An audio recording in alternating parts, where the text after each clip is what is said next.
or trimming my beard. This is the system. Otherwise, I will be kicked out from my job. Islam is coming for us to follow, not for us to squeeze according to our facts. No, we have to squeeze our facts according to Islam, not squeezing Islam according to our facts. That's in everything, not only in riba, not only in anything. Okay? So don't imagine something and don't expect something because that this is the fact, then Allah's gonna make excuses. No, Allah has no relatives. Allah has no relatives. And Allah made excuses, lots of excuses. And that's why He sent the messengers, and that's why He sent the books. That's what the Prophet ﷺ said. That the most person loves to make excuses is Allah. And that's why He sent messengers and books. We have certain law. We have constitution.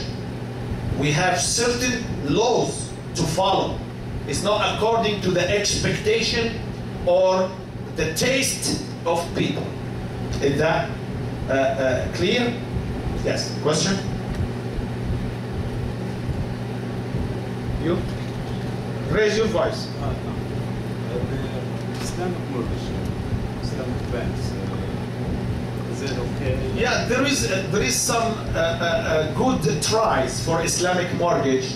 There is.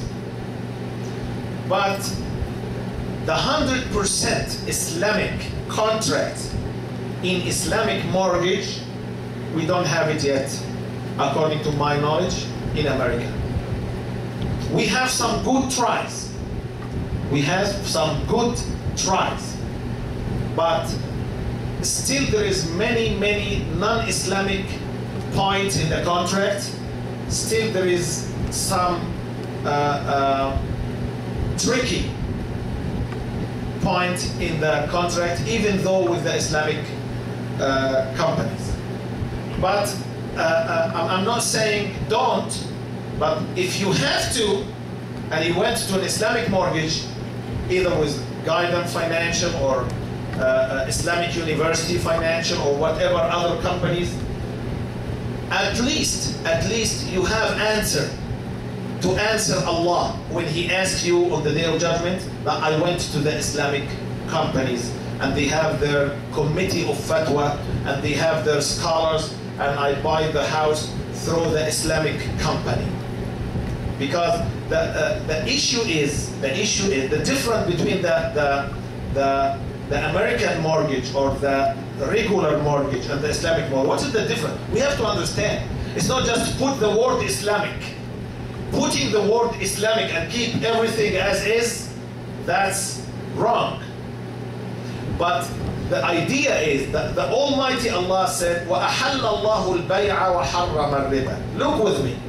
We have the seller, the buyer, and we have the company. Okay?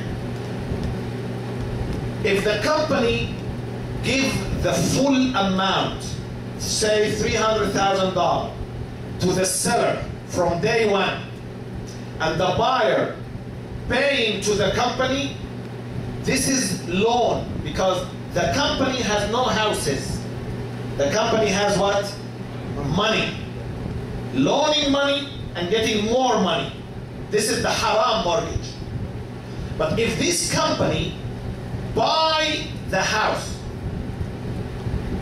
own the house, having the deed of the house by the company name, and then after having the house 100% under the ownership of the company resale the house for the buyer by financing.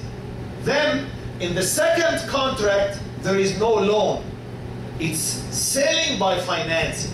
And selling by financing is okay in Islam. But when there is loan involved, then it's haram. Yes. What do you mean by financing?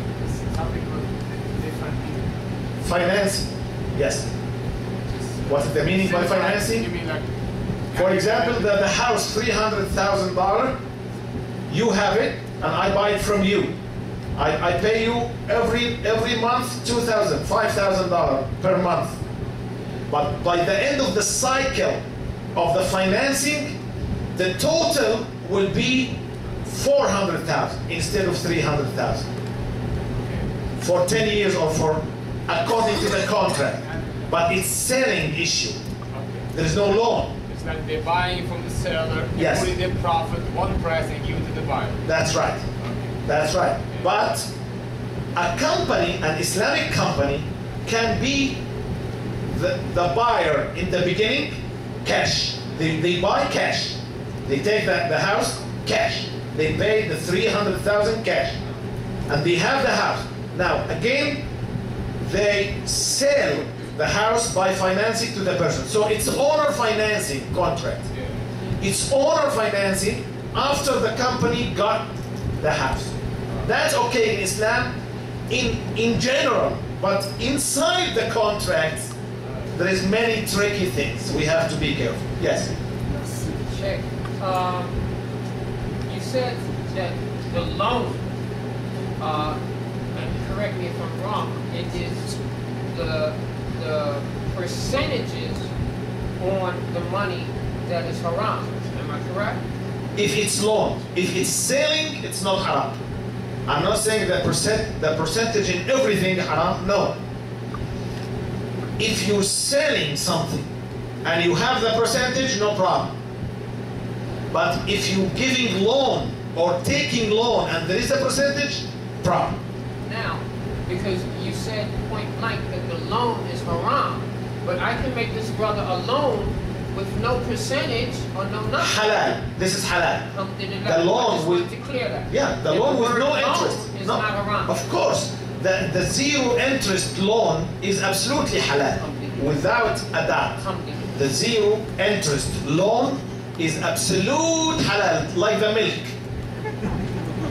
No problem at all. Yes. I would just want to add to that because from my experience, when you deal with interest, you have to pay the interest back first before you pay back the principal. Yeah, that's another problem. When you get the straight loan, you can pay it off. I mean, when you're buying, you can pay it off faster. Yes, of course. It's all principal. Of course. I'm with you. I'm with you. Yeah. If any Muslim has the opportunity to have a loan like the brother described, and to get an Islamic loan with no interest and go buy the house and then pay him every month $10,000, $5,000 according to your ability, that's wonderful. That's the best. That's the absolute halal. But the brother here is hitting very important point. Even the Islamic mortgage, they have the same American mentality. When you pay every month, they get the profit before they get the real price for the house. So in the first 2 years, if you want to resell the house, you will have nothing. You're just paying the profit. You're paying the profit first. The profit for them in the first 2 years. You're paying their profit. So you can't like having an estimate after 2 years. You can't. You have to wait for the duration of the time